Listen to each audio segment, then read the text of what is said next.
ওরা এনে দিয়েছে নতুন ভোর, বাংলাদেশ পেয়েছে দ্বিতীয় স্বাধীনতা। দেশ গড়ার দায়িত্ব কাঁধে নিয়েছেন স্বপ্ন সারথীরা। এদেরই অন্যতম আসিফ মাহমুদ সজীব ভুইয়া, অন্তর্বর্তী সরকারের যুব ও ক্রীড়া উপদেষ্টা। অন্তর্বর্তী সরকারের 100 দিনের এই যাত্রার বিশেষ সাক্ষাৎকারে খেলাযোগের মুখোমুখি হয়েছেন আসিফ মাহমুদ।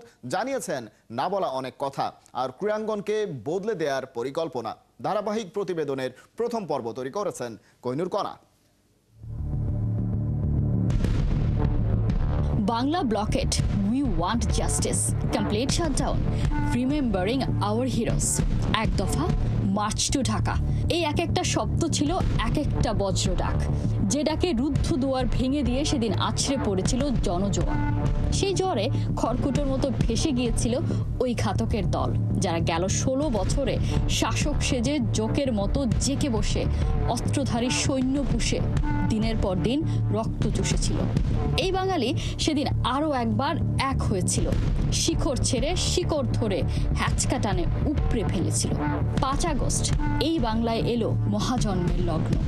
পুনর্জন্মের এই বাংলা ঘুরে দাঁড়িয়েছে, আর এই বাংলাকে সত্যি আর কেউ দাবায় রাখতে পারবে না। প্রথম সময়টা আমাদের জন্য খুবই চ্যালেঞ্জিং ছিল। আমাদের মন্ত্রণালয়ের দায়িত্বের বাইরেও অনেকগুলো বিষয় ম্যানেজ করতে হচ্ছিল। সবাই দাবি নিয়ে আমাদের কাছে আসছিল এবং এখনও আসছে। আমাদের যে এক্সিস্টিং স্টেডিয়াম আছে সেগুলোকে পুনরায় খেলার উপযোগী করা। আপনারা জানেন অনেকগুলো স্টেডিয়ামই খেলার অনুপযোগী হয়ে গেছে। এমন এমন স্টেডিয়াম যেখানে ইন্টারন্যাশনাল খেলা হতো কিন্তু এখন আর একেবারে খেলারই উপযুক্ত নেই। সেই উদ্যোগটা আমরা হাতে নিয়েছি। আগের এমন একটা জমানা ছিল যেখানে শুধুই আশ্বাসের সাথেই বসবাস। কান পাতলেই শোনা যেত এই নেই সেই নেই, কিচ্ছু করার উপায় নাই। তবে নতুন জেনারেশনের এই প্রতিনিধিরা জানেন পারবো না বলেই বরং কিচ্ছু হয় না। সেই ধারাবাহিকতায় ঘুরে দাঁড়ানোর গল্পটা লিখছে ক্রীড়াঙ্গন।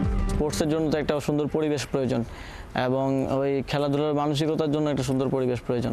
সেজন্য আমরা একটা স্পোর্টস ভিলেজ করার পরিকল্পনা নিয়েছি এবং একই সাথে আমরা অ্যাডভান্স লেভেল ট্রেনিংয়ের জন্য একটা স্পোর্টস ইনস্টিটিউট গঠনের কাজ করছি। অলরেডি আমাদের যে এক্সপার্ট লেভেলের কমিটি আমরা করেছিলাম, ওনারা একটা আমাদেরকে প্রস্তাবনা দিয়েছেন। সেই প্রস্তাবনার ভিত্তিতে আমরা স্পোর্টস ইনস্টিটিউটের কাজ শুরু করে দিয়েছি। যোগ্যদের সম্মান দিতে যেমন ভুল করেন না এই নতুন দিনের রূপকাররা, তেমনি দেয়া কথা রাখতেও ভুলে যান না। বাংলাদেশকে ব্যাক টু ব্যাক সাফ জয়ের যে আনন্দ দিয়েছেন নারী ফুটবলাররা, তাদের কষ্ট লাঘবে সুদিন ফিরিয়ে দিতে দেয়া হয়েছিল যে কথা, তা বাস্তবায়ন এখন কেবল সময়ের ব্যাপার, নিশ্চিত করেছেন ক্রীড়া উপদেষ্টা। আপনারা জানেন মাননীয় প্রধান উপদেষ্টা নারী ফুটবল দলের সাথে দেখা হওয়ার পর তাদেরকে চিঠি দিতে বলেছিলেন যে আপনাদের কি কি প্রয়োজন। অলরেডি চিঠিগুলো তারা দিয়েছেন এবং সেটা আমি মাননীয় প্রধান উপদেষ্টার কাছে পৌঁছে দিয়েছি। যাদের রক্তের বিনিময়ে এসেছে স্বাধীনতা 2.0, তাদের স্মৃতি রক্ষায় অগ্রণী ভূমিকায় ক্রীড়া মন্ত্রণালয়।